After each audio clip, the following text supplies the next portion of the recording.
Every other left. Arch.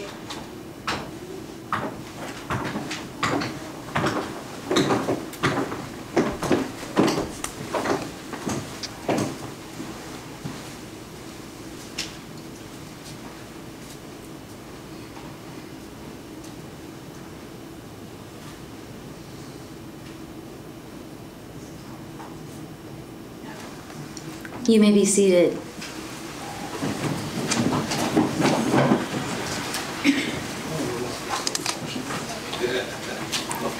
We greatly appreciate everyone coming out tonight to support our veteran-owned Small Business Accelerator Demo Day. Before we get started, we would like to present to you a quick program video that highlights some of the work that we've been doing and some of the things that you're going to see today. The genesis of the program was really based around a series of conversations that I'd had with successful entrepreneurs that we as an organization had at the Venture Center. We talked about how difficult that transition was from military to civilian life and how there's a host of resources available to them, but they didn't, in their words, they didn't know any of it at the time. They're like, you know, what would be valuable is if you guys could put together some sort of program that really guides people through that journey. Good day. My name is Jerry Talbert. I'm the Deputy District Director for the Arkansas SBA District Office. We are an entrepreneur resource organization. Working together on this cohort just kind of made sense. We're aligning the best resources from two different organizations into one. So we're learning about what the SBA does in terms of their veterans program, and we're leveraging the experience from the commercial side on working with entrepreneurial resources. Supporting veterans is not only important to the state, but to me, because veterans have served us, and I think it's really important to serve them back. There are a lot of resources that veteran-owned small businesses aren't aware of, or maybe haven't seen before, or haven't had someone take the time to show them all of the set-asides, resources, capital, and people in the community who want to help them succeed. We've brought in the industry's best all throughout Arkansas into this program.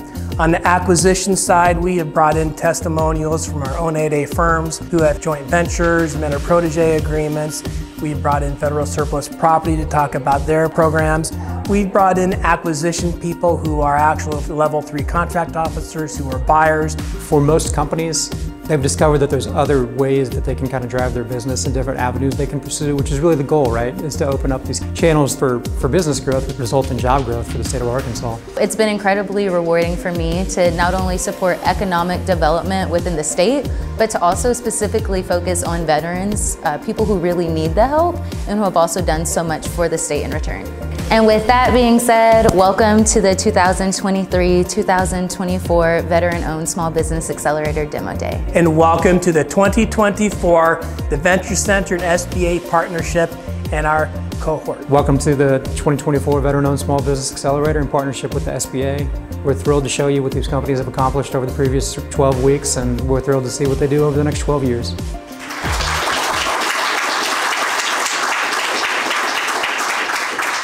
Thank you all so much. And I want to start by also saying thank you to our program sponsors, the Little Rock Regional Chamber, the Arkansas Economic Development Commission, and the Circumference Group.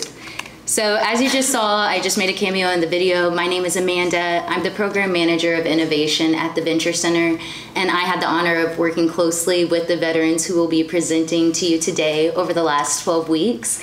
Our agenda for today includes having a couple of keynote speakers, program partners come and talk about the importance of supporting veterans in our state.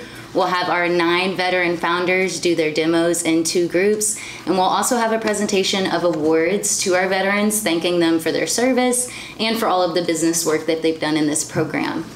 So as we get started, I'd actually like to first pass the mic to my partner, Daniel. He is our Vice President of Strategic Partnerships and one of our program directors from the Venture Center. Daniel, come on up.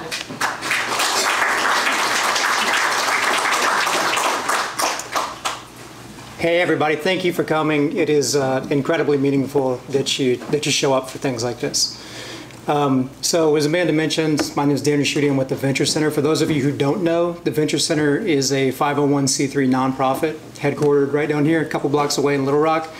And our mission is to, well, help entrepreneurs grow their businesses. Part of the way we do that is through accelerator programs like this. And so what an accelerator is for us, a kind of 3-month intensive focus around business growth or preparing for future business growth within kind of the verticals we operate. One of those in this scenario being veteran-owned small businesses. And I'm knocking bolts off of things, but that's probably fine up here. So there you go. If something's going to go wrong, I'm going to be the one to mess up, right? So why does it matter, and why are we doing a veteran accelerator, and kind of what's the genesis of it? I talked about it a little bit on the video, so I'll try not to repeat myself there. But for me, I took a hiatus from the Venture Center for a year to have a baby. He's doing great. When it came back, we started to kind of sit around and have some conversations in the community around. So we're running these programs already. We're having this outstanding kind of impact. A lot of it's happening in Arkansas. A lot of it's happening outside of Arkansas. How do we bring that back and make sure that that happens within the state?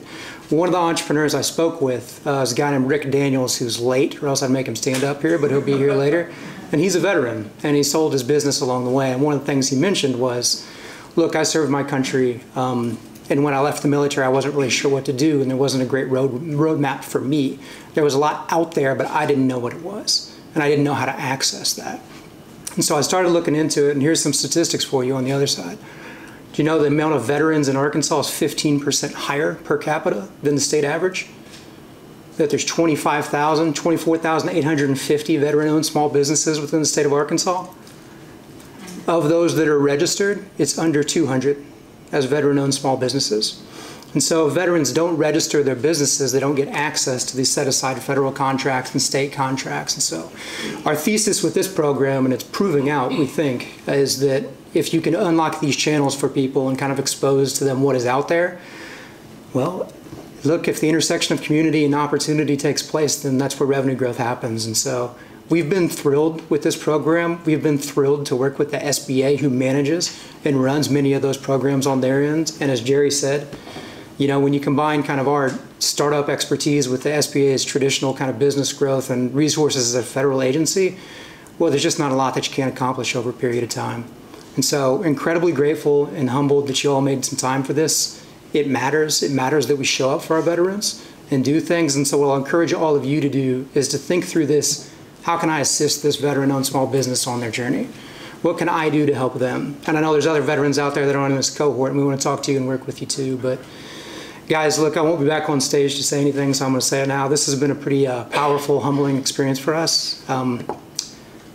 Very different from working with the high kind of tech founders on the coast, and it's meaningful for us that you trust us. We're going to work with you forever after this one, so it's not done after this, even though you're sick of Amanda and I, and certainly Jerry.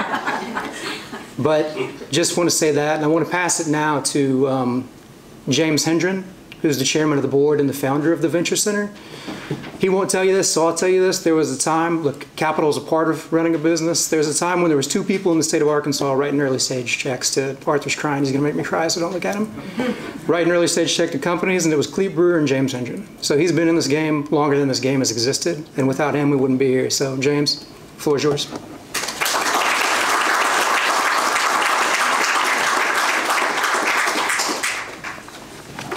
Thank you, Daniel. Thanks everybody for being here to help celebrate this cohort with us. I want to talk a little bit about why entrepreneurism and why supporting startup companies are so critical to Arkansas.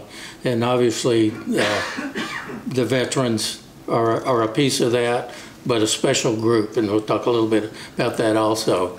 But if you go back and look at the statistics U.S.-wide of where new jobs come from in the communities, you know, we think of these great big giant organizations that hire and lay off and hire and go back and forth.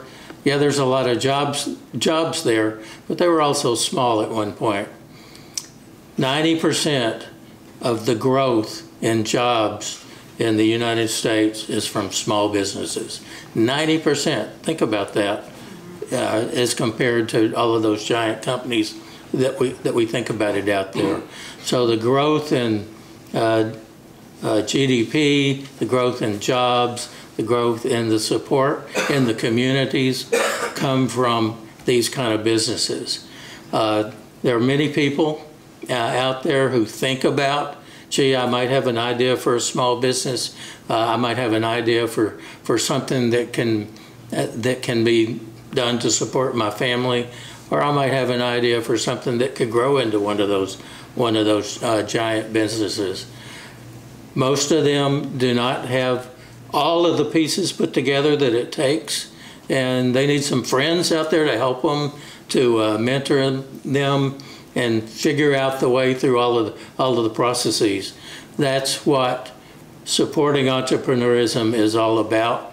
That's what the Venture Center does. That's what it was created to do, that is help people either already have a company and they're getting going, but help them keep going and grow, or somebody that just has that idea on a napkin that, hey, here's something I think that can work. Let's get them the information they need. Let's help train them. Let's help them as questions come up as they go down the road. And another important piece of that is you don't want somebody with an idea to go chase that idea for 2 or 3 years and figure out it didn't work, or it isn't going to work, there's not a marketplace for it, or whatever. So going to something like this program at the Venture Center helps folks realize whether they really have a great idea. It's think fast, grow fast, fail fast. If you're going to fail, get it over with and go on to the next thing. So that's what the Venture Center is designed to help with. And the various folks around the state that help start up companies, that's the growth of Arkansas. That's the future. That's the employees for their kids and eventually their grandkids. So that's why the Venture Center is here. And then to piggyback on what Daniel said, why veterans? Veterans have unique experiences. And as a veteran myself, I'm really proud of this, have unique experiences, have knowledge, great training, and have learned a lot. And they can take those pieces of their experiences forward and create a growing, job-producing company in Arkansas. So helping with that transition into the companies out in the public is what we wanted to do, and the Venture Center allows through this program to give some special help to some special people that all took it out there on the line for our country and our communities. So congratulations on all of you on your progress through this. And as Daniel said, we're going to be here to help you going through the future. So good luck, and thank you for being in the program.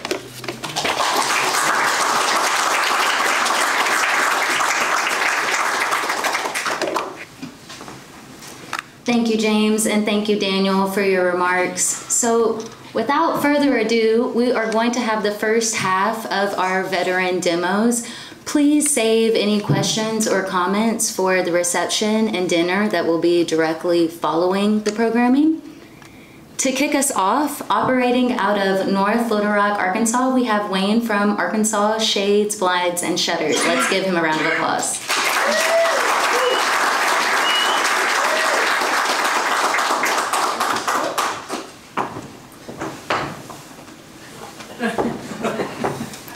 It truly is an honor and an experience that I have, and I have only 5 minutes to tell you my life story. But anyway, as Arkansas Shades, Blinds, and Shutters, I was established in 1996 after 20 years in the Air Force.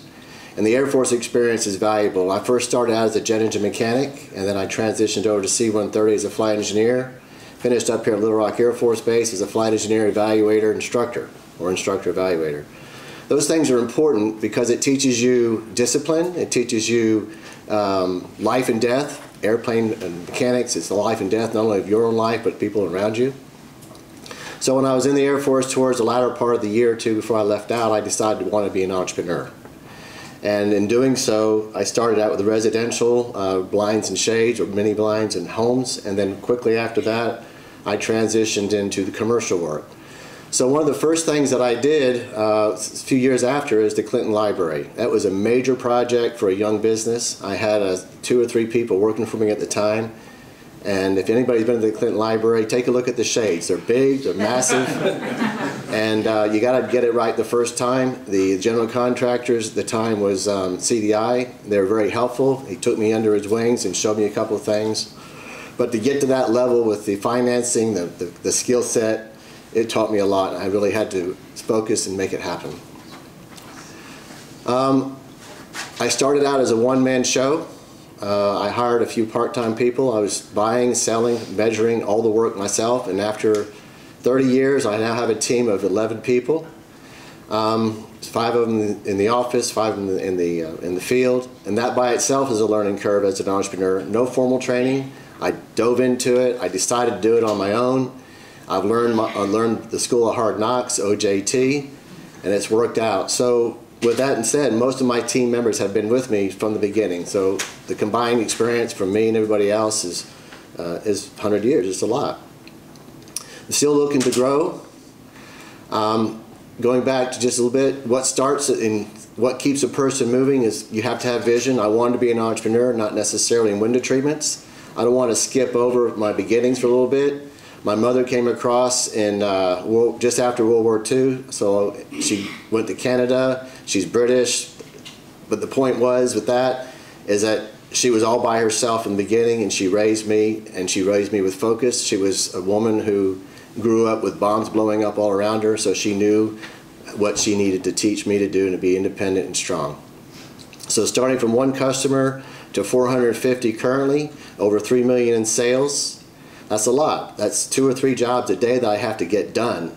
And not only get done today is what I bid last year, I've got to get ready to bid what I'm working on the jobs and doing next year. So that's a lot that I have to do every day. So blind shades and shutters at first glance is like, oh, anybody can do that. But we're not just doing your bedroom and your living room. We're going into large buildings. This is an example of a job that I did in Fort Smith, which happened to be the U.S. Marshall Museum. That job took several years to build, and that the complexity of it was intense. All the shades are motorized, they're all integrated with computer systems, getting them installed around all the construction people, the sheetrock, the electric, all that stuff, the boom lift, had to get in the floor before the floor was polished, so there's a lot involved in commercial window treatments. Another couple jobs that I've been doing is the one on the left is an air conditioning contractor in Fayetteville. The one on the right would be the library in Pine Bluff. So it's not just me in these jobs, it's the contractors who have a job they have to do on time and on budget, but we also have the dreams of the owners and the dreams of the architects who design these things, and all of us are interacting together to get it done on time.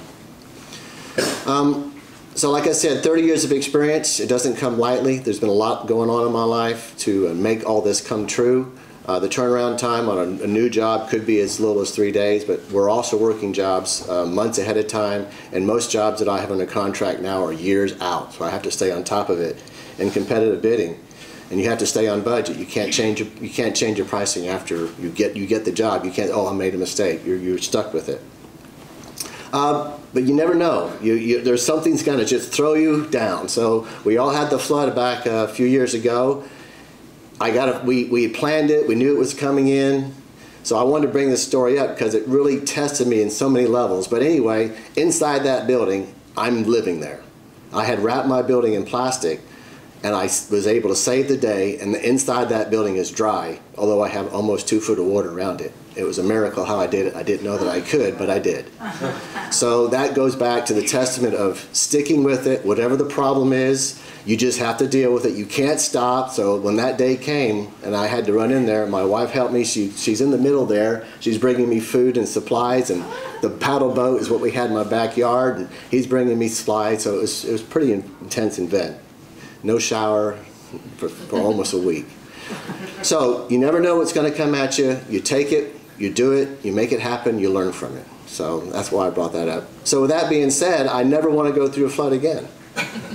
Never. It was a test. I'm glad I survived it. I got my Boy Scout patch, but I'm trying to grow. And this particular is a drawing of a building that I'm hoping I can build, and it's over by North Shore Office Park here on the other side of the river. And I've already got the land bought. I just need to go ahead and finish the development, the drawings, the plans, get the finance together, and then I can move the whole staff in here and continue to grow the business. Thanks. I appreciate all of you.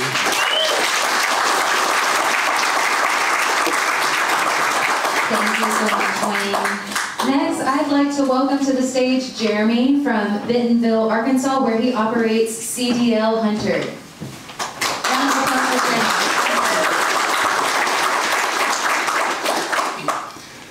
All right, well, thanks for everybody coming. It's been a beautiful day outside, right? And we got to enjoy the Clinton Museum today. We came down early and actually enjoyed the park and the bridge and all that today. So, well, my name is Jeremy Mink, and I'm a veteran of the United States Marine Corps.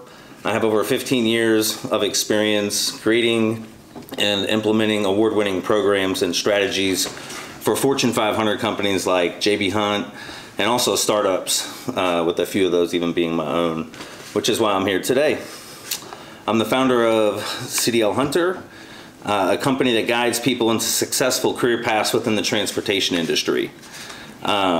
We put just over 1,000 drivers back to work or into better jobs just in this last year alone. My wife Evelyn and I founded the company on the premise that drivers are best served by getting to know them on a more personal and just a more personal basis. So we would get to know them a little bit more personally and then guide them into their goals and just achieve them a little bit more quickly. So in doing so, we've created less turnover and increased revenues for us. We're a trademarked and household name, and we focus on attrition we focus actually on retention as opposed to attrition. So we become leading experts not only in company development, but also driving school development, and did a commercial driving school for Northwest Arkansas Community College just this past year that opened up. Historically, companies have dealt more with driver turnover as opposed to the dramatic increase and decreases of freight rates that we've been dealing with now.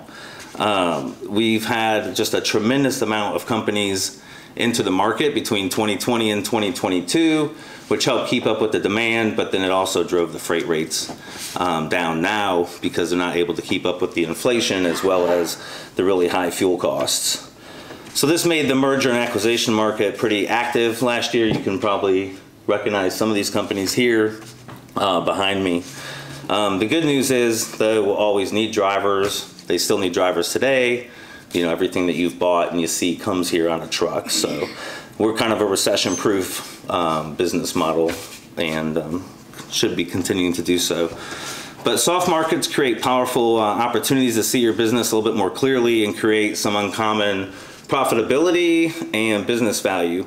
So these environments create opportunities for stronger operators, primarily cash-heavy ones, to grow by acquiring companies at lower valuations. So buy when there's blood in the streets is what Baron Rothschild had said, and we've had a few other business leaders say similar things.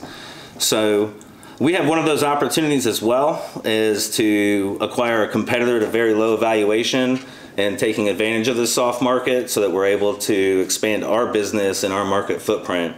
So we're actually seeking $780,000 to finish this acquisition. When we complete it, we should add an additional $3 million in revenue to our annual revenue just off the bat there. So with a roll-up of the company into our existing business, we eliminate all of our competitors' revenue, especially like the lead generation side of things. By utilizing our lead generation platforms, we reach about 40 million people a month right now organically without an ad spend. So that's a pretty costly expense that a lot of companies have that we don't have.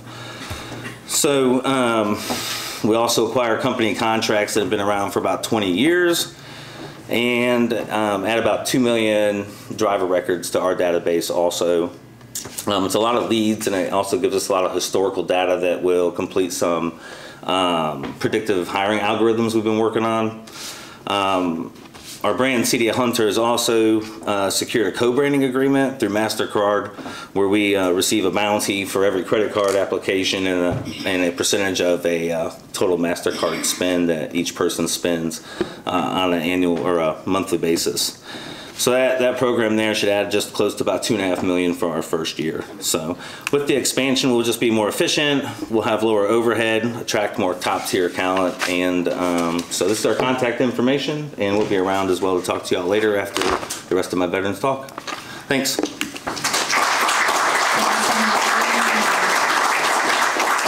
the stage now, we have, coming from Little Rock, Arkansas, Brant from Collins Media.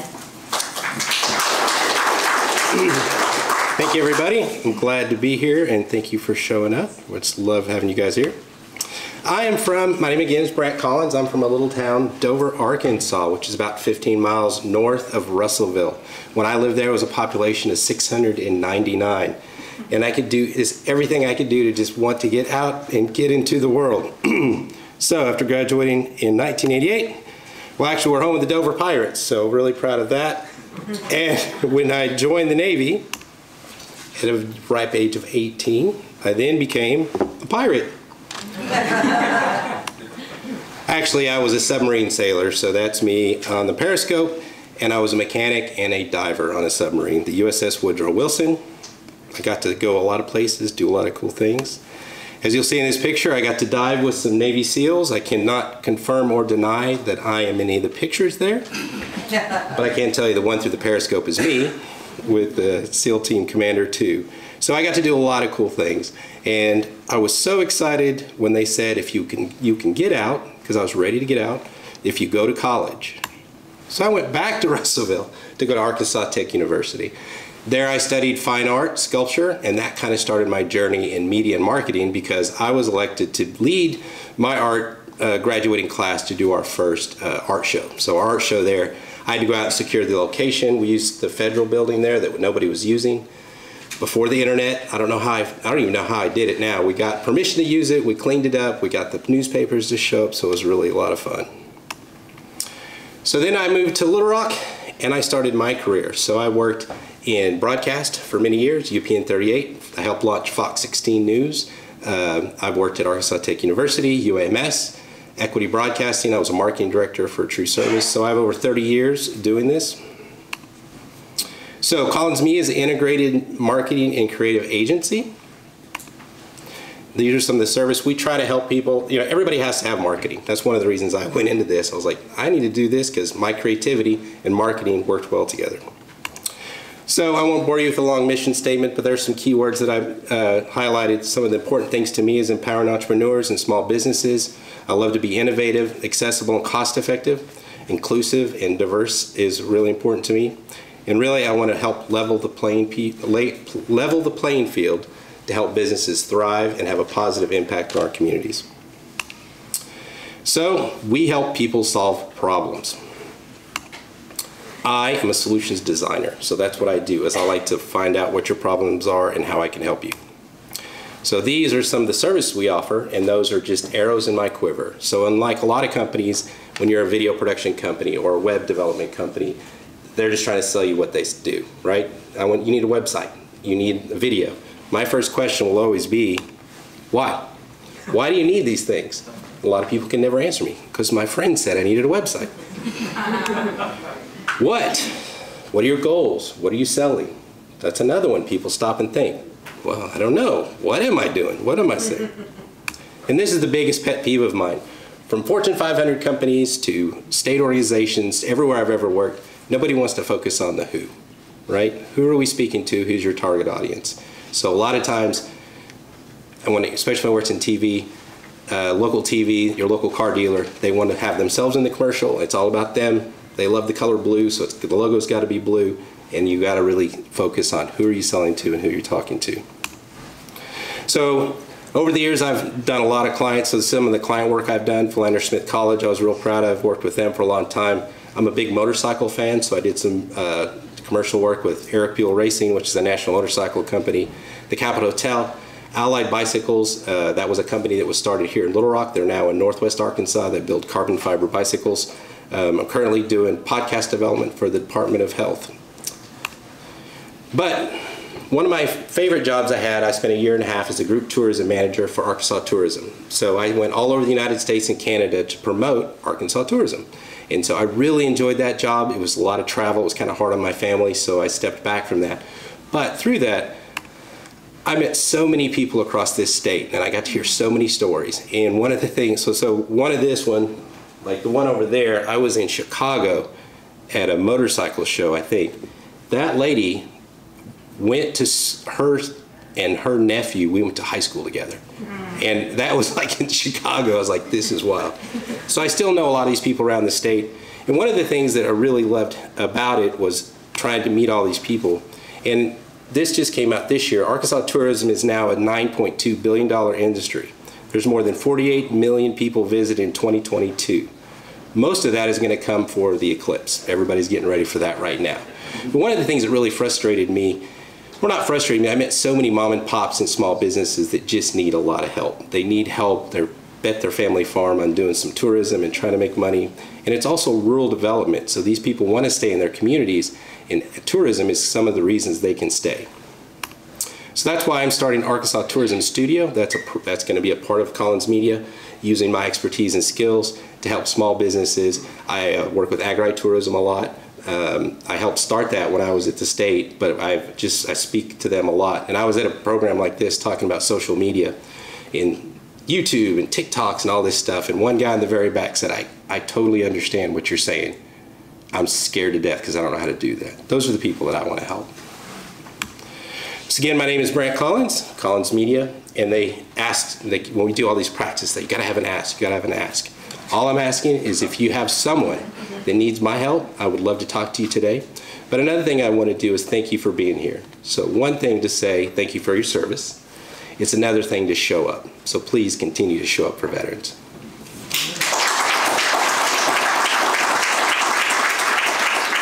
Thank you so much, Grant from Collins Media. Also coming from Little Rock, we have Keith with Razor City IT. Please give him a round of applause. Thank you. Good afternoon. My name is Keith Jatan. I'm owner of Razor City IT, located here in Little Rock. We're a managed services provider offering outsourced IT services for small, medium-sized businesses. We support a wide range of customers. We different sizes, different industries, that type of stuff. So we're not really looking for a particular industry or anything like that. Our process is simple. There are no contracts. Upfront predictable monthly costs, 24/7 hands-on support. We handle all aspects of the IT needs: desktop servers, cybersecurity, cloud computing, migrations, disaster recovery, you name it. We cover it. So, and if we don't cover it, we'll find somebody that can help you. Our team brings over 30 years of experience to IT from an unparalleled standpoint in Arkansas. We can custom tailor a business plan for any business. Typically under 300 users is what we're looking for.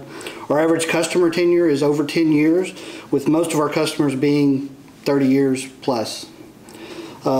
Whatever your business pain, we'll use technology to fix it.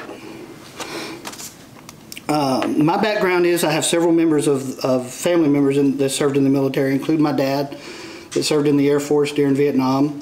My brother, who retired from the National Guard after 23 years, and I have a son who served as a Marine but came back and is at the National Guard as a sniper instructor out at Camp Robinson.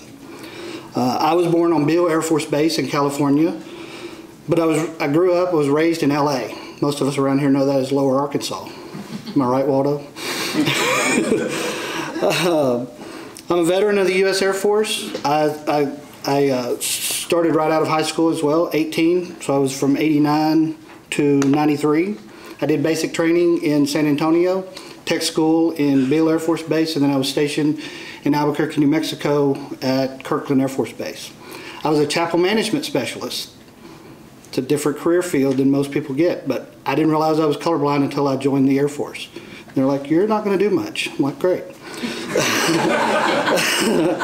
But I managed 2 base chapels in Albuquerque, serving the Protestant and Catholic community. and a really large retirement community out there in the hotter places. You got a retirement community out there. Being a veteran means a lot to me, as it does this country and national security, which also includes cybersecurity. One question we had, though, was how can we help Arkansas veterans or Arkansas companies, businesses that are working with the Department of Defense? The answer is helping businesses navigate through the upcoming Cybersecurity Maturity Model Certification, otherwise known as CMMC 2.0. DoD contractors and subcontractors will need to examine their cybersecurity hygiene to conform to these changes outlined in the CMMC 2.0, or they may no longer be qualified to win DoD contracts. The previous CMMC model was pretty complex, 5 levels. However, the new model that they're pushing out now has 3 levels: foundational, advanced, and expert. Some contractors and subcontractors will only need to self-assess, meaning they can do it themselves. But depending on their level, they may need to have a third party help them with that process. Our solution to this, Razor City solution, is Complete Cloud by Avatara, which we've been a partner with since 2019. We're actually the only partner in Arkansas pushing this product. Complete Cloud is a DFARS-friendly platform built to help businesses meet IT technical requirements for NIST 800-171 and CMMC. Complete Cloud is an all-inclusive solution that includes managed security, compliance documentation, hosted desktops and servers with unlimited storage, 24/7 US-based support, disaster recovery, productivity suite, and collaboration tools. The entire Complete Cloud platform is built in a secure, fully managed, redundant data center, utilizing compliance as the framework for DoD contractors and manufacturers with more than 30 users using AutoCAD, CAD, CNC, Complete Cloud's home run for them. For the AEC industry, there's productivity software that I talked about. So with collaboration tools. So we'll install AutoCAD, which is their main tool of use, on a hosted server for cross-office collaboration. Say you need to go to a kid's ball game. You can actually continue working on your drawing on a server remotely using a phone, a tablet, something of that nature. For the healthcare industry, scaling, collaboration, EMR hosting, data management, and telehealth are all made easier with the Complete Cloud solution, giving you HIPAA compliance. Everybody's heard all the fun acronyms that we get to deal with. Banking and credit unions can feel confident that they're meeting their FDIC compliance standards and passing their annual audits with Complete Cloud. So in closing, I first would like to take this opportunity to say thank you to the Venture Center, Small Business Administration, specifically Daniel, Amanda, Jerry, wherever Jerry's at. You guys have put a lot of time and effort, blood, sweat, and tears into this group and really made it special for us. So I thank you for that. I'm grateful to be a part of this group. It's an honor getting to know the veterans here, and I'm sure we'll continue to work with them in the future. Go back one more, hang on. So Razor City IT can tailor a plan to fit most business needs, from SMB to banking, DoD, contractors, aerospace, and AEC and healthcare. So how can you help Razor City IT grow? Do you need an IT vendor or a second opinion? Do you need a network assessment? Do you need help with compliance like CMMC or HIPAA? Are your cybersecurity and disaster recovery plans in question? If you answer yes to any of these, give us a call. We can help you figure it out. So again, whatever your business pain, let Razor City IT use technology to solve it. If you'd like more information, you can scan that QR code. It has all of my contact information, how to get a hold of me and my company. And other than that, thank you very much for your time. Appreciate it. Next, I would like to welcome to the stage from Little Rock, Carisha with Real Life Solutions. Everyone please give up. Greetings everyone. I am Carisha Briscoe. Let me make sure I got this thing going right. There we go. I'm Carisha Briscoe, and I am the founder and CEO of Real Life Solutions, an HR consulting and equal employment advocacy firm. We specialize in leveraging technology to embed diversity, equity, and inclusion and accessibility into HR practices. Our main mission is to build equitable and inclusive workspaces, and we do that in two ways. We do that by working with organizations, HR departments, to ensure HR compliance, specifically in the area of equal employment opportunity. And we work to bridge the gap between organizations, their human resources department, and the employee who have maybe experienced discrimination in the workplace. And we do that by providing advocacy, resources, and non-attorney representation. Our mission is very personal to me. And the reason that our mission is personal to me is because not only have I been working in federal service for the majority of my career, which first started out in the United States Army. Big shout out to my mom that's in the back who forced me to go into the military. She's like, look, you're not about to sit around here and do nothing, because I didn't have a plan for myself. I didn't have a plan for my life, and who knew, Mom, that I'd be standing here today with my own human resources consulting firm. Didn't know that that was gonna make me get emotional, but that's the thing that happens when we're standing up here in front of a whole entire group of people, right? But so anyways, my mission is very important to me because of that, because of the service that I've been, because of my service in the military and then going on to work in the federal government. I've had an opportunity to work in every single area of HR, and it's those experiences that allows me to stand before you all on today.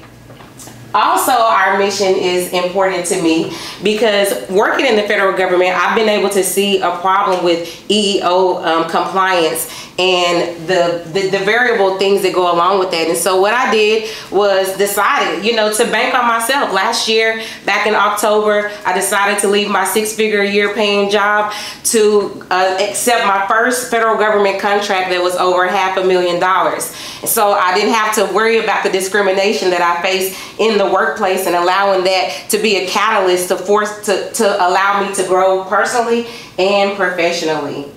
So the problem as I see it is that there is an increasing amount of equal employment opportunity complaints that are being filed each and every year with the EEOC, and there's a gap in compliance with EEO laws. According to Forbes, Arkansas ranked among top states of highest amount of EEO cases found in the country. As you can see here, Arkansas is ranked at number 2 with 2,308 cases that were filed. The majority of those cases were in the category type of racial discrimination, and closely followed by retaliation. So what does that tell us?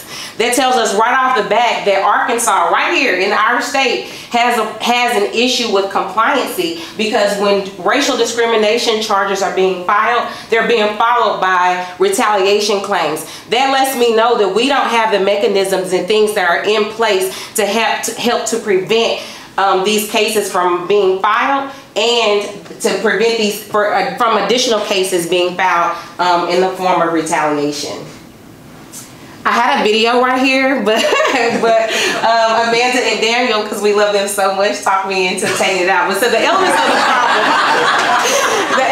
of the problem as we see it is that there's a widespread issue of workplace discrimination that is going on right here. We see it every day in the news. We just had a precedented case that came out with the Supreme Court that talked about affirmative action. We also see even cases that you may have thought exceeded their statute of limitations of people coming forward and filing sexual harassment claims. You see them, and about the Me Too movement. Compliance is really big in that area as well, and that's why we're up here talking about it today. There's gaps in organizational adherence to EEO laws and regulations, and there's a negative impact of non-compliance and discrimination on workplace culture. So what does this cost companies when we do not have HR departments that are compliant?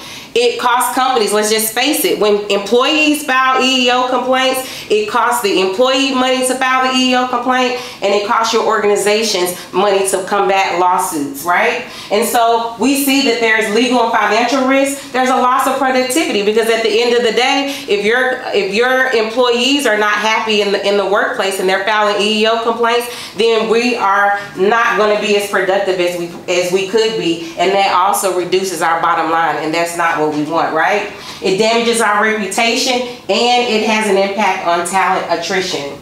So in response to this problem with EEO compliance that we see is happening right here in the state of Arkansas, Real Life Solutions is addressing it by providing these services. We provide HR we have a comprehensive suite of HR outsourcing services, and we have an affirmative employment program management framework that we use to help organizations get into compliance.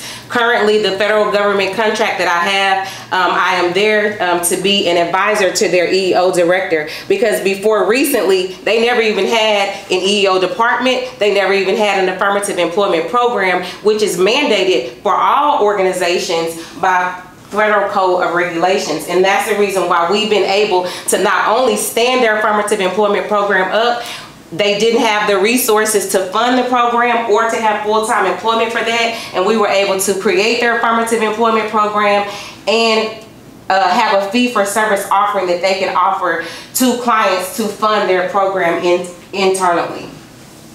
We offer performance and payroll solutions, employee relations. We do onboarding and training. It was just a few short weeks ago that we were training Google. We was training Google for diversity, equity, inclusion, and accessibility training. And those are some of the offerings that we want to offer you. Daniel, here's my ask. So I am asking you all, I am asking you all to not just, listen to what I have to say up here today, but to realize that diversity, equity, inclusion, and accessibility is just not something that we talk about. It is an extension of equal employment opportunity laws. Specifically, it is the way that we implement equal employment opportunity laws. And when diversity, equity, inclusion, and accessibility is embedded into HR practices, it not only helps us to prevent the amount of EEO cases that we may see, year over year, but it also increases workplace culture and having a culture of workplace that employees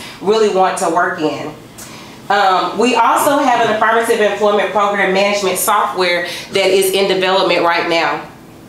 Working with the federal agency that I'm working with now, and also working in federal service, we saw that when President Biden first came into office, he signed Executive Order 14035, which was mandating all federal agencies to embed diversity, equity, and inclusion into everything that they did, right?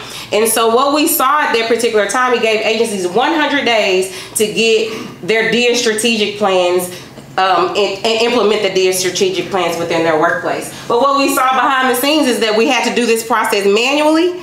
And not only we have to do the process manually, we saw that most agencies were not as compliant as they thought, because they were scrambling behind the scenes to get these things together. So we are introducing this particular software, which would be the only software that processes EEO complaints and all of the reports that organizations are required to file each and every year. This software will use artificial intelligence, automation, and robotics to make that happen. And these are some of the things that the software will be able to do. It do MD 715 reporting, disability reporting, and data-driven DIA management, so that organizations can make database decisions. This is our team here at Real Life Solutions. We would love to partner with you. So if you see me after, please come and introduce yourself. I would love to meet you, but most importantly, I would love to partner with you and help your organizations become more equitable and inclusive. Thank you guys for your time.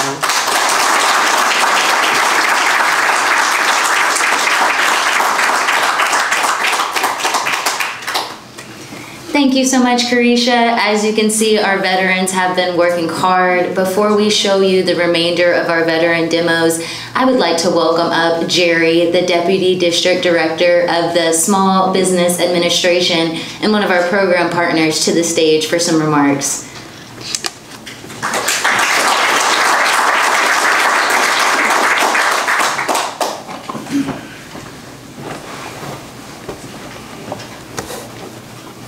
Thanks, Amanda. Everybody who's in the audience today, thank you for showing up and supporting our veterans. This is a very important moment, a very personal moment for myself and also for the Venture Center. I'd like to express my appreciation to the Venture Center and their team for partnering with us, the SBA, to create a very much one-of-a-kind, never been done before, veteran-owned small business accelerator. It's been an honor working alongside the Venture Center and the staff, and it's been a very joyous experience. I also would like to address our veteran cohort. You are showing up, you're putting in the hard work, and man, are you blowing it out of the water today. And that's a testament to your hard work. And so thank you for sticking with it. Thank you for trusting us in this process, especially with this pilot program. And I just went off script, but anyway, thank you so much for trusting us. So do we have any veterans in the audience today other than our cohort? If there are, would you please stand so we can recognize you for your selfless service?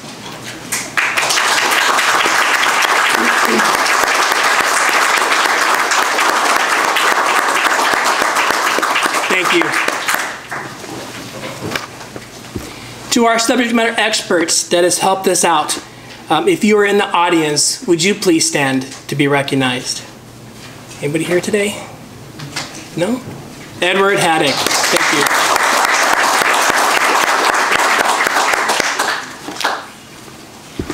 So after a joint, robust marketing campaign, we received 32 applications to our cohort.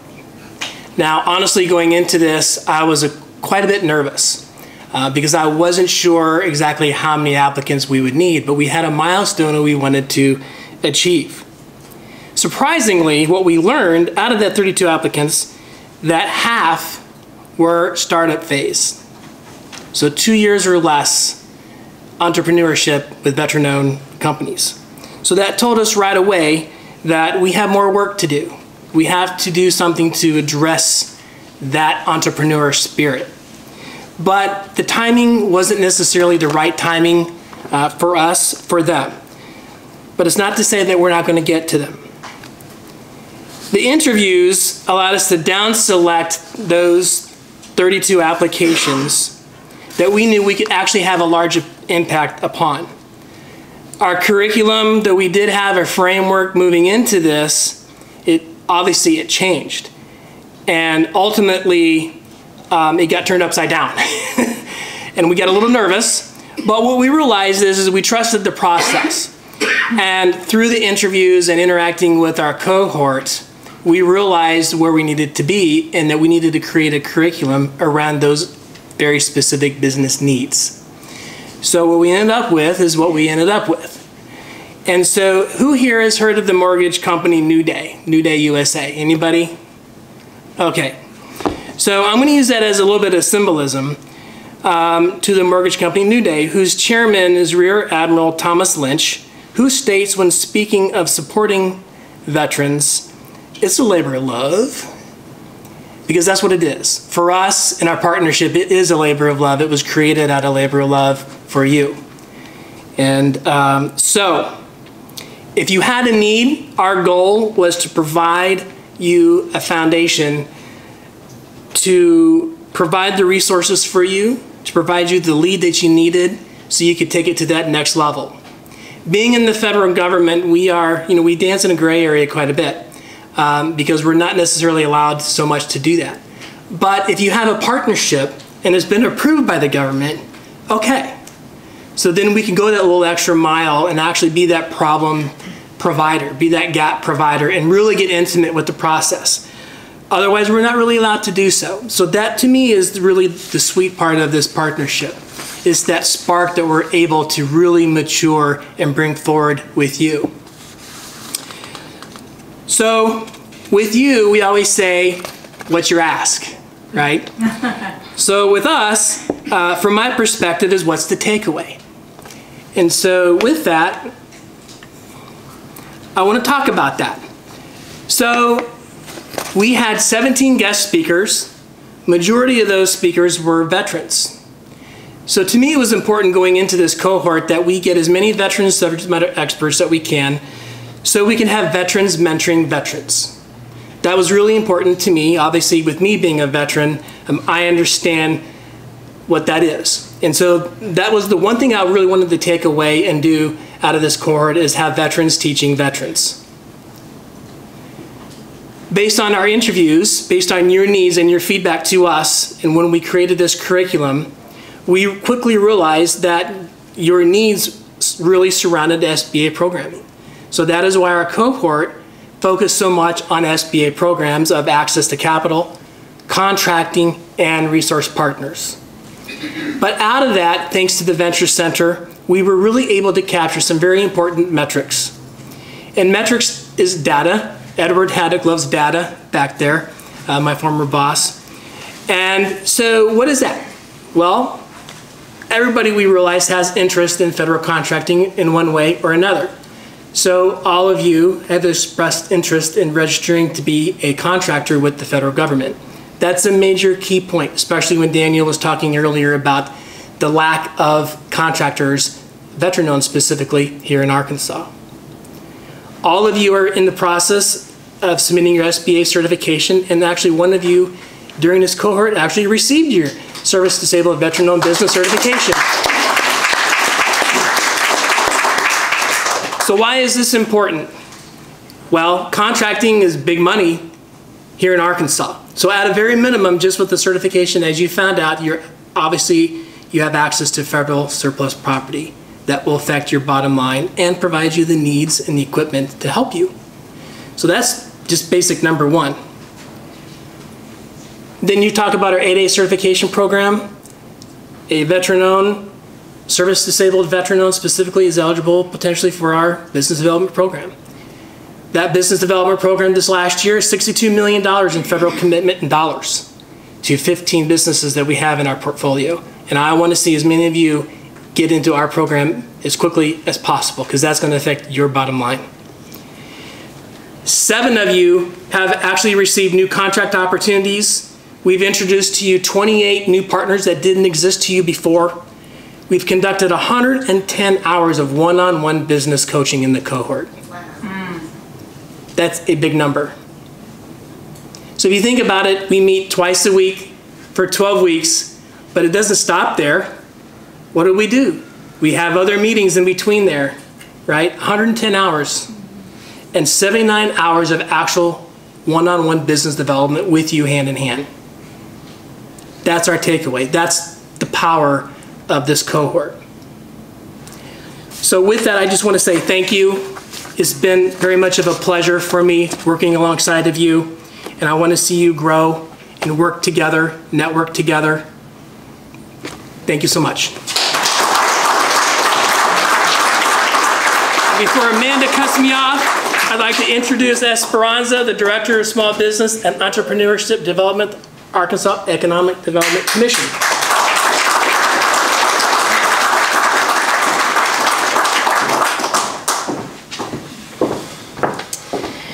Well, good afternoon, everyone. My name is Esperanza Macena Crane, and I am the Director of Small Business and Entrepreneurship Development for the Arkansas Economic Development Commission. We are the state agency in charge of economic development for the state of Arkansas.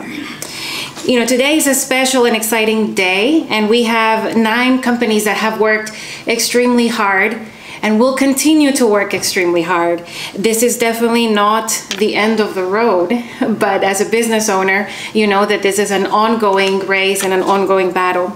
So I want to congratulate you for the hard work in getting to this point and in being selected to this wonderful program. You know, hold on, moving this without wanting.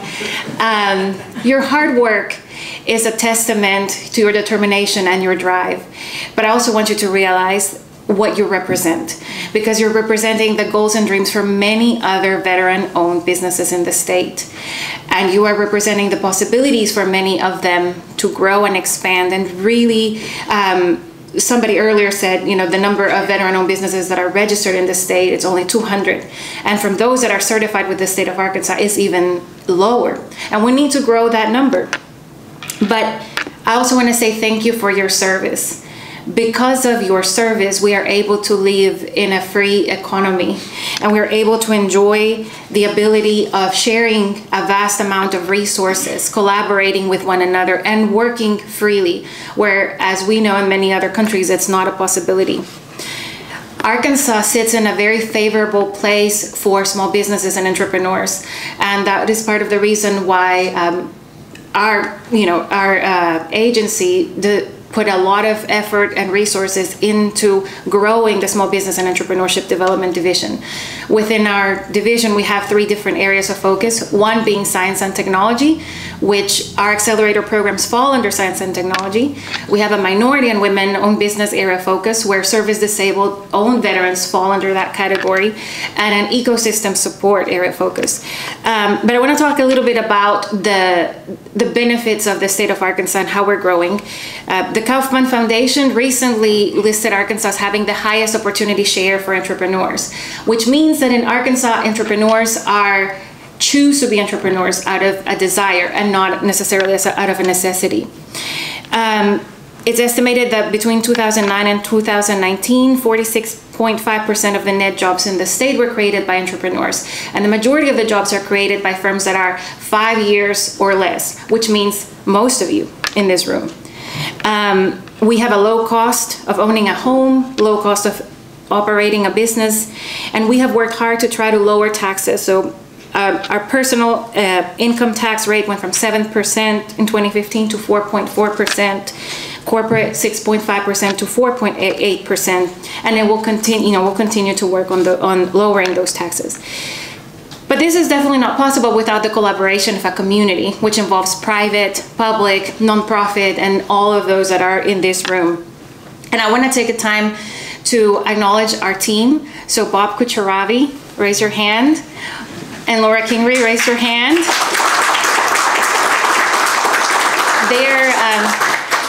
They serve under science and technology area focus, and the state of Arkansas offers science and technology incentives, the accelerator program being one of them, this being one of them. And there's a lot of hard work and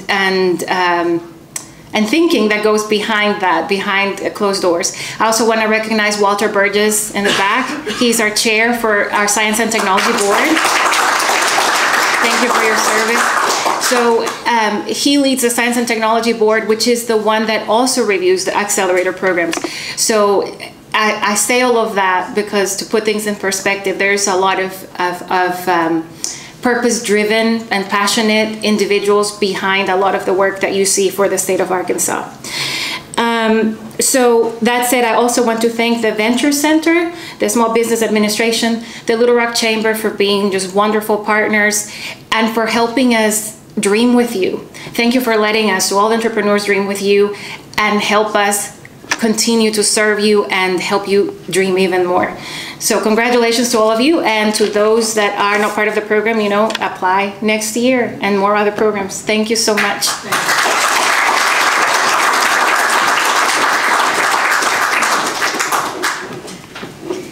Thank you so much to Jerry and Esperanza for sharing your remarks and also for your partnership for this program. Without further ado, we are going to finish the second half of our veteran demos. So next, coming to us from Bentonville, Arkansas, I'd like to welcome to the stage Tyler from the Flying Company. Please give him a round of applause.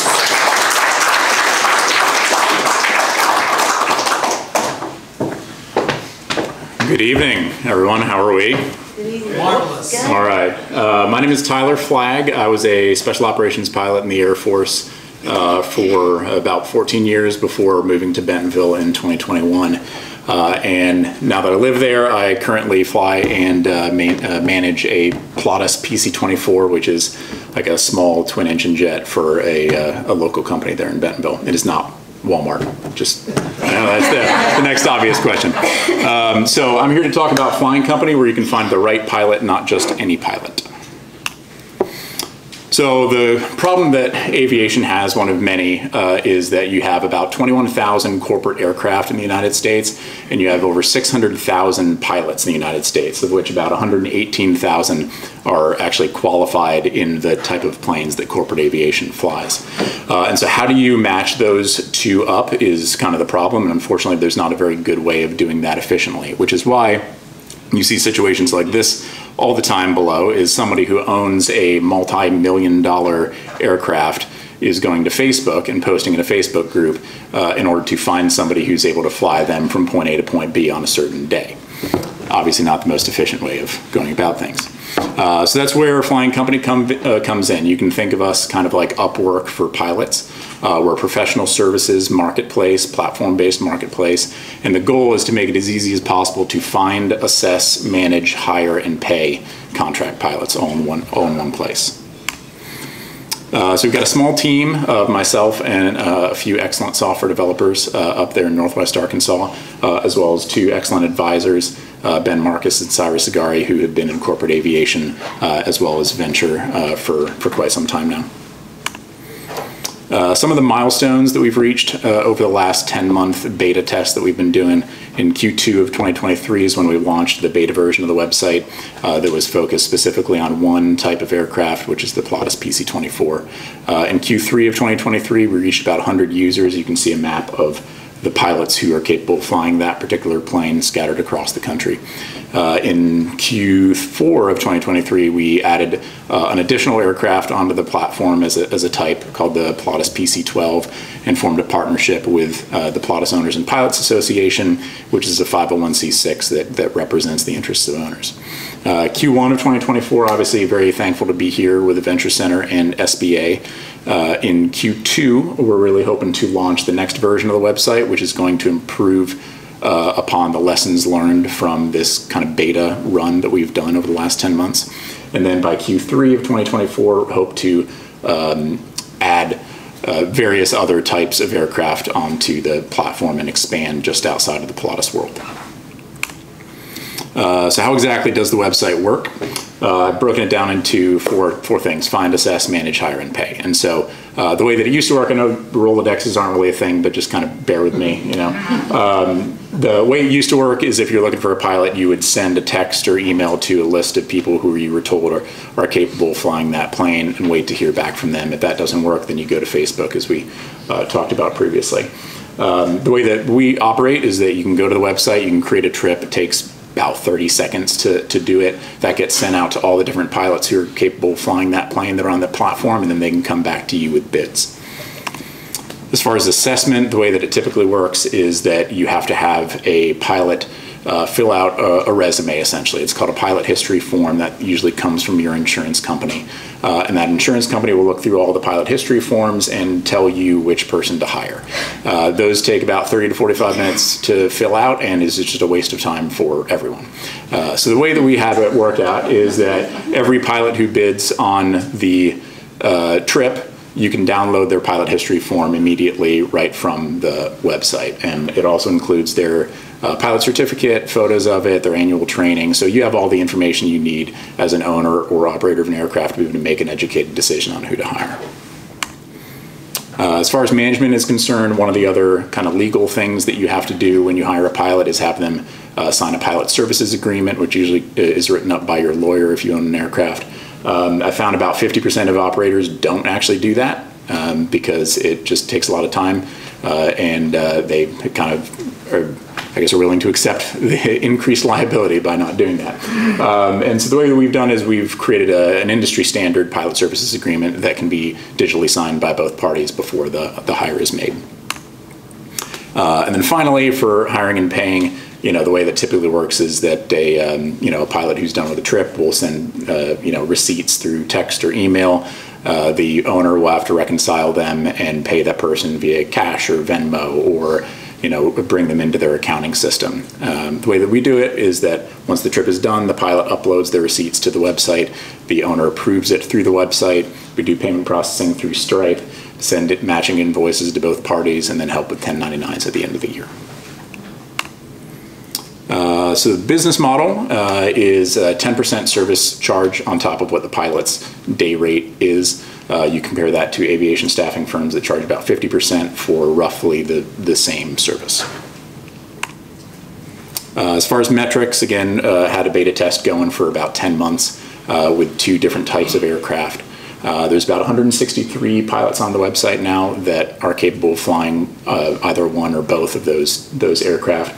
I do have a little asterisk there because there's actually more pilots, but those are the amount of people who have finished their pilot profile, which takes about 30 to 45 minutes. So it's kind of a high barrier to entry, but I'm pretty proud of the fact that we've gotten that many people to finish it. There's been 130 trips that have been created, on average about 4.43 bids per trip. And so far every single trip has had at least 1 bid. Well, that's all I got. Again, my name is Tyler Flagg. If you want to talk about aviation or marketplaces, I'd love to do it and look forward to meeting you after. Thanks, Tyler. Next, joining us from Rogers, Arkansas, we have Richard with Food Recycling Solutions. Please give him a round of applause.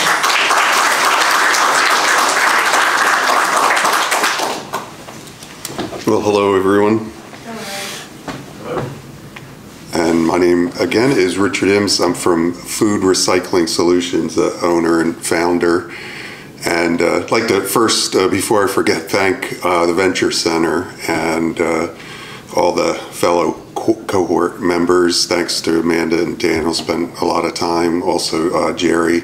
And thanks to all of you for being here, patiently listening to our companies. But thankfully, it seems like you're interested in all of these endeavors.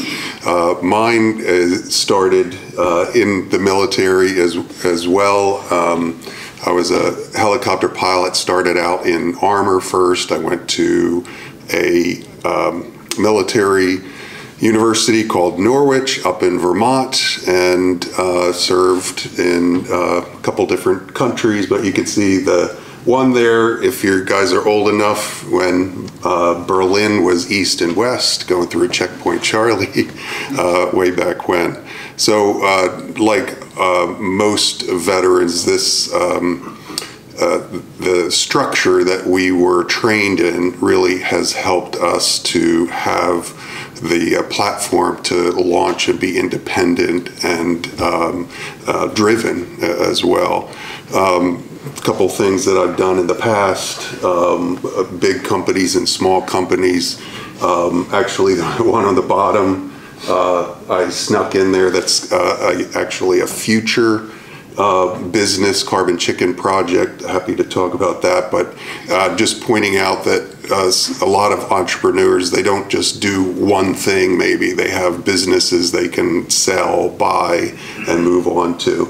I've worked in this company here, which helped me to raise pasture-raised chickens and do composting and work on a farm and understand this for about 12 years. So I'll tell you a little bit about Food Recycling Solutions. So there's a problem with food waste.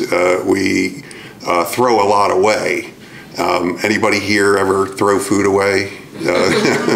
I'm sure it was by accident, right? But the problem is that there's probably, you can't think of too many choices that you might have. What do I do with this? It just goes in the trash can, goes in the landfill. In Northwest Arkansas, I'm from, about 40,000 tons a year go into the landfill. That's a huge number. So that's like 1/3 of the landfill are organics. And it's not really, call it food waste, but it's actually a commodity that can be upcycled and reused. So that's exactly what we do with it. A lot of times folks would say, if it's okay if it just sits in the landfill because it'll decompose and then become part of the background again, but it doesn't. It gives off CO2 and methane. Methane's about 25 times more toxic than CO2, so it obviously is contributing to climate change. So when we talk about sustainability, my tagline is the lowest hanging fruit is fruit and vegetables and everything else. So it's the easiest thing to do. We can divert that without not a lot of trouble, but it does take commitment. It takes changing the way that we do things mechanically. Just scrape the plate and it goes into the trash can, and that includes all of the restaurants and places out there that we eat. So our solution, we had a goal of 40% diverted from the landfill in 5 years. Pretty lofty, but we're still working on that, chipping away at that. We have about 125 commercial accounts. It's primarily a B2B company, but I also partner with residential pickups, a bucket at the front door, so you could do this at home as well in Northwest Arkansas. So last year diverted 2.5 million pounds, and it all got turned into compost for area gardeners and farmers. So that's the other very important part, is you're diverting from the landfill, but you're turning it into something else that we actually need. People that grow, gardeners, even home gardeners, farmers, actually clamor for high nutrient, high value compost. These are some of the companies that we work with, both big and small. And we need to have at each of those places a sustainability champion, somebody that is willing to focus on this and to drive the program, somebody that we can be in touch with. An organics truck comes by, has a tipper on the back. We give them a 64-gallon container, compostable bag. That little band on the top is actually a used bike tube also, so we're trying to be sustainable as possible. What do we produce? Talked about it already, high nutrient food waste compost. It's mixed with yard waste and the food together to really catalyze the entire mixture to be as potent as possible. We're testing other soil supplement blends. Last year we sold out of compost 1,600 yards, and we probably could have sold 10 times that amount based on the number of calls we were getting. So it really enhances this regenerative farming practice that folks are really interested in.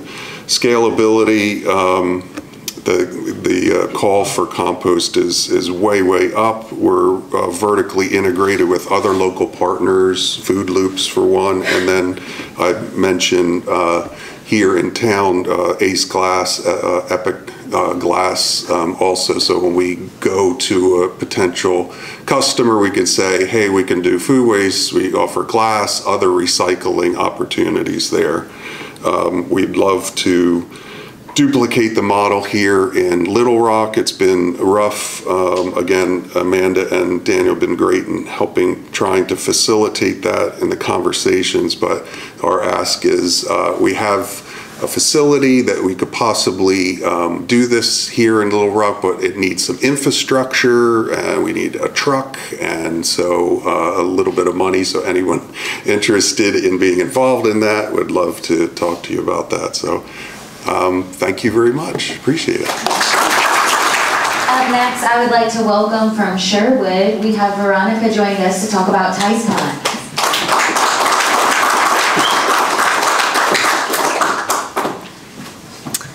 Good afternoon. I'm in a tough spot. It's like the end of the presentation, and I've had to follow all of these great veterans and their presentations, but you guys all did a great job. Good afternoon. Thank you all for coming to hear about the small businesses. My name is Veronica Tice, and I'm the owner and president of TICECon. Our company specializes in providing contracting and small construction services to government agencies. We also provide a variety of consultation services to other small businesses. Before I tell you about our business, I'd like to introduce my husband and tell you about TICECon. This is me and my husband, Ben Tice. We make up the TICECon team. Our hope is to grow the business over the next several years as we expand our customer base. As you will learn, we have experience in procurement, contracting, program management, and other skills as well. So that's us. Let me tell you a bit about TICECON and how it began. In 1996, Ben and I joined the Air Force. I lived in a small town in Winter Haven, Florida, and Ben lived in Texarkana, Texas. Although we didn't know each other at the time, we would later meet at Spangdahlem Air Base, Germany, and eventually get married. We took a couple of assignments, but our final assignment landed us at Little Rock Air Force Base at the 189th Airlift Wing in the Arkansas Air National Guard. Over the course of our careers, we had wide-ranging leadership and management opportunities presented to us. We were also fortunate to travel the world. So after both of us had reached full careers, we retired. Ben retired in 2016, I retired in 2017 with over 20 years of service. And at that point, we were at a crossroads on what to do next.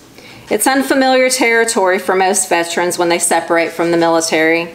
Finding your workplace in the civilian world can be difficult and a challenge for some. And we were no different.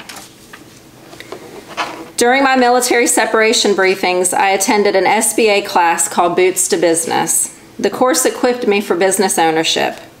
So in 2016, right after retirement, we started our first company. It was an electrical data and handyman business. And over the following 6 years, we learned how to run a company. From year one, it was profitable and successful, and we were proud of it. However, in 2022, we were faced with some differences in management philosophies with our partner that we were in business with, and so we decided to sell our shares to him. But we believed in our military experience and entrepreneurship, and we believed that it had uniquely prepared us to continue the journey of business ownership. And so this is when TICECON was formed. We formed TICECON in November of 2022. We formally kicked off operations in June of 2023, less than a year ago. We're a family-owned business, small business based out of Sherwood, and we had a successful first year in operation. We did all the necessary things required of every business that's new and that they have to go through. And while doing that, we also competed for several contracts. We were successfully awarded 14 contracts last year. Our revenue reached over $100,000 last year, and we're proud of this. Another major achievement was being selected to be a part of this inaugural accelerator program. We believe this will be a major stepping stone for other opportunities for TICECON. So what is TICECON about?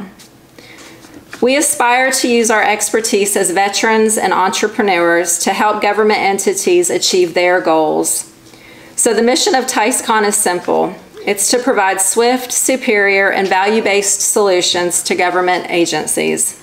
And we do this through 3 distinct capabilities. The first capability is our contracting services. We work directly with the government representative to acquire the goods and services needed. So whether it's a purchase order, a services contract, or a niche need, we are there every step of the way to get the end user what they need. Another capability we have is our construction services. We're a licensed general contractor in the state of Arkansas. We provide light remodel construction services and support those odd or smaller type projects. And our last capability is our consultation services. We help other small business with a variety of needs, such as proposal writing services and startup services tailored to fit the needs of our customers. So is there a problem that TICECON can fix? We believe that there is. The fact is the government has a vast need of requirements. From cotton balls to cargo planes and baby food to bullets, they need just about everything that you can think of. And they depend on the competitive market to find these products and services. The problem is that some businesses prefer not to work with the government. And there's various reasons why it's that way. I've highlighted a few here. There's unfamiliar jargon and acronyms, too much red tape and paperwork, and there's a steep learning curve on how to do business with the government. All of this can be intimidating for a large seasoned business, but it is especially intimidating for small, new businesses. We believe, based off of our own professional experience, some of the best pricing and products come from new small businesses. So we want to help in that. One way we can help is by offering a unique perspective and a set of skills that includes both government experience and entrepreneurship. We also strive to find small businesses not willing to work directly with the government and collaborate with them so together we can offer a solid solution. And we also locate and partner with manufacturers, suppliers, subcontractors, and even potential employees to get the best services and products needed. So here's our call to action. We want to work with you. If you're in a procurement or acquisition position, let's sit down and see how we can help each other.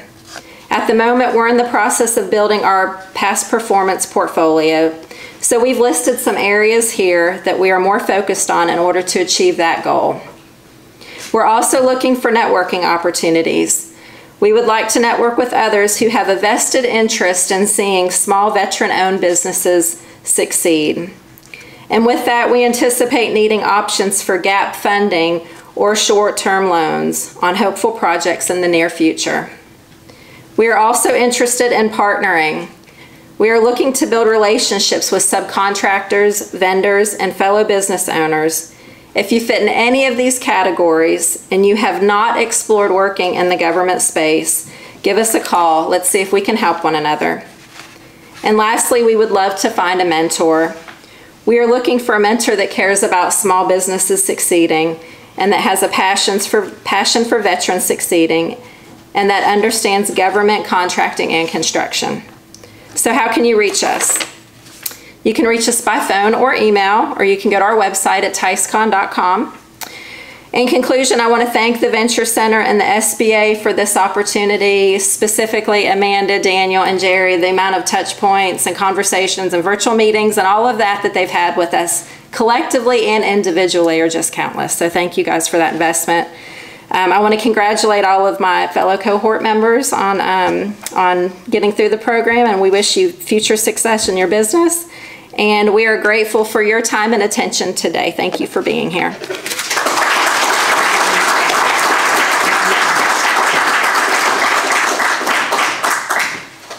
I would like to welcome to the stage from Little Rock, we have Lupita from Effective Organization Management Consultant. Please give her a round of applause.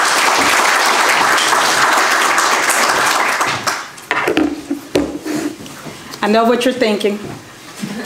They saved the best for last.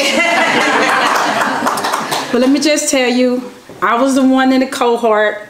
They did all the talking, was asking all the questions. So I know they said, let's put her last between the individuals and the food.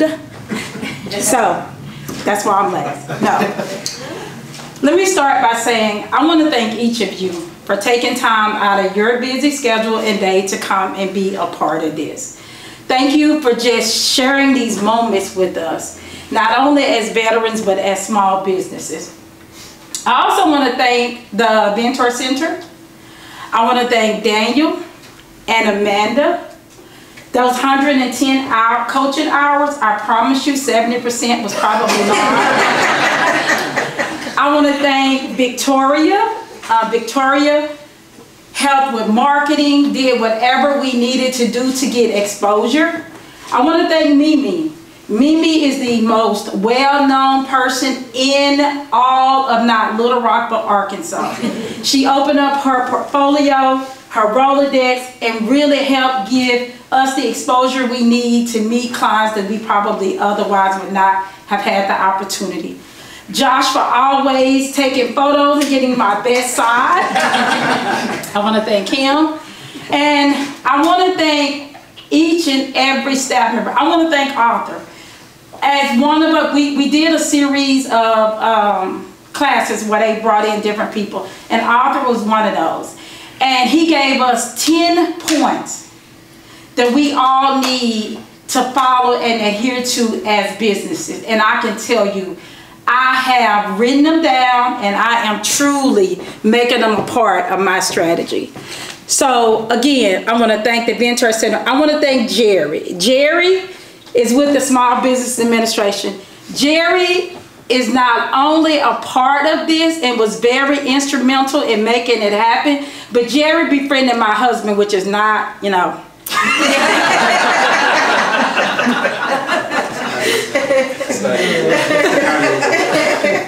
So I want to thank Jerry. I want to thank Jerry for all that he has done. Okay, so I am Dr. Lapitha Rashid. I am founder and CEO of Effective Organization Management Consulting. EOMC is a for-profit, mission-driven consulting firm. We were founded in 2006 to advance the work of small nonprofits by helping them raise the necessary capital they need to grow and sustain their organizations. With over 25 years of experience as a fundraiser as well as a grant writer, I often tell people that I have been fortunate enough to have a professional journey that has been nothing short of a personal ministry. I have had the privilege of working for and with institutions such as UAMS and Philander Smith College, which is now known as Philander Smith University. Let me ask you this. Have you ever heard that the best wine have to come through the toughest soil? This is the perfect analogy for 32% of the nonprofit organizations right here in the state of Arkansas. These institutions are digging through the tough soils of limited resources, limited staffing, and a constant cycle of fundraising crisis. The executive leaders of these institutions are experiencing limited financial resources, making it difficult to implement effective fundraising strategies, leading to inconsistent revenue streams. Small teams means less capacity to manage day-to-day operations. Less time to plan events, less time to do donor management, which is so critical for small nonprofits. Staff often find themselves overwhelmed with administrative tasks, taking time away from the mission-driven work that should be happening. And last, a lack of access to modern tools and technology can hinder efficient fundraising and donor management processes. So what is the solution? EOMC, we have revolutionized what we're calling the shared back office model. This concept allows multiple small nonprofits to share resources such as database management, fundraising strategies, development, and administrative support. It also allows them to streamline their administrative tasks. Tasks coupled with a robust data management system can handle routine assignments like processing donations, sending acknowledgement letters, and generating reports. This free up the staff to build those relationships and raise the dollars they need to grow the organization.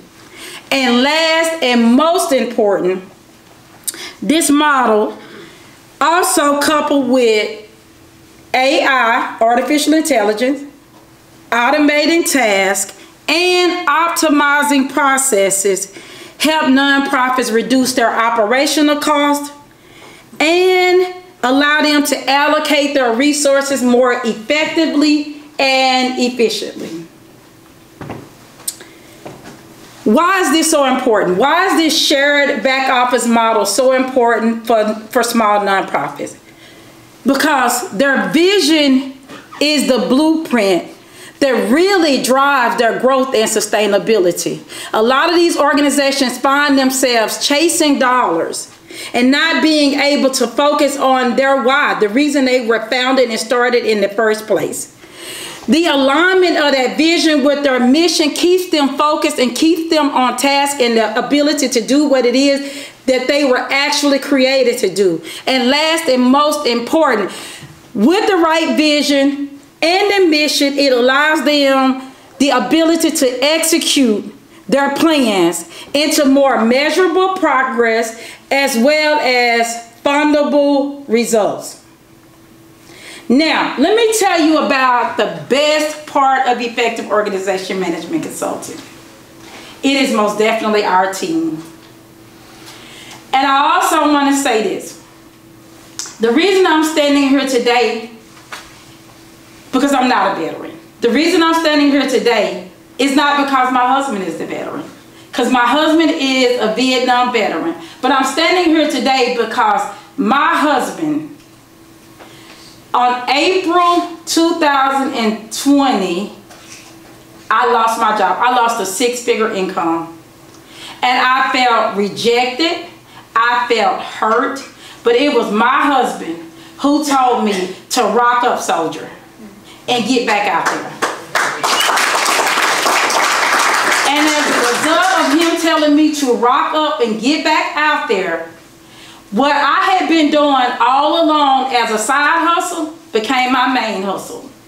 And now effective organization management consultant is in existence, and I owe it all to him. So I want to thank my husband for all that he has done to not only help me continue to stay focused, but as you see, he too is a part of this organization because he understands what it means to move a mission forward.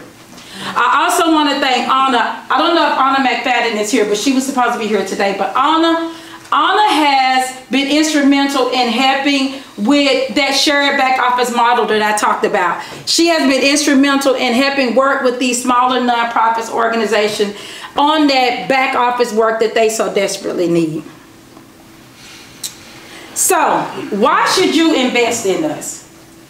Why should you invest in effective organization management consulting? Last year alone, we serviced 20 nonprofits. And this was all through word of mouth. We don't have a website. We don't do advertising. We're not on Facebook. We have no social media, which I know all of that's probably bad in the business. We're going to get there.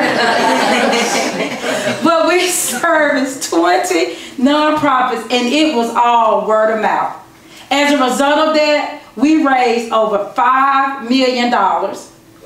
We worked with Wayne State University out of Detroit, Michigan, Sankofa Community Development Corporations out of New Orleans, Big Brother Big Sisters and Habitat for Humanities right here in Central Arkansas, and Bohemia Care right in Jacksonville. And just recently, we signed a contract with an organization out of the Delta, in the Delta area, Southeast Arkansas Community Action Corporation, and for them, we brought in $250,000 in federal funding. And most important, and the #1 reason why you should work with us or invest in us, is because of our client satisfaction rate. 95% of our clients come back to us a second time for some form of business or services that we offer. So, I know that each of you in this room have either volunteered for or contributed to a nonprofit. So the next time you meet with a nonprofit organization, please tell them about us. Again, thank you for your time. I know I'm standing between you and the food, so I'm about to sit down. But thank you, and I appreciate each of you for being a part of this journey with us.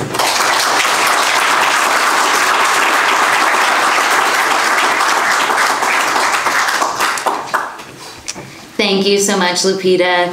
I just wanted to thank all of our veterans for coming out today and for all of you in the audience for supporting. We are so proud of the precedent that the Venture Center and the SBA have set today alongside our veterans. Thank you all so much for being here to be a part of Arkansas history. I just want to quickly thank our keynote speakers who addressed you during the program today, Esperanza from the Arkansas Economic Development Commission, and James, one of our co-founders and board members of the Venture Center. I would also like to thank our additional Venture Center board members in the audience today. Thank you for your support. We would also like to thank Jerry and Daniel. Let's give them a round of applause, our program directors. A big thank you to the Venture Center team. Lupita did a great job highlighting a lot of our members and their roles. So I don't even have to tell you, but our team is here. Micah, Josh, Victoria, Mimi San Pedro, our Chief Strategy Office, Arthur Orduña, our Chief Executive Officer. We have Katie, myself, Daniel. Thank you everyone for the group effort in supporting our veterans. And finally, I would like to say thank you to our sponsors. Again, we wouldn't be here in this building specifically without the Little Rock Regional Chamber. Also, thank you to the Circumference Group and to Arkansas Inc., the Arkansas Economic Development Commission. So before we get closed out, I just want to highlight that we do have a reception area set up outside. There's beer and wine and also food. We'll kick off the dinner with actually a POW table ceremony. It's traditional to the military, and we will also have a couple of toasts. Before that, I would like to welcome back the United States Air Force Honor Guard for a recovery of the colors and the flags, and then we will get dismissed. Please stand.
Everyone to the left. Arch.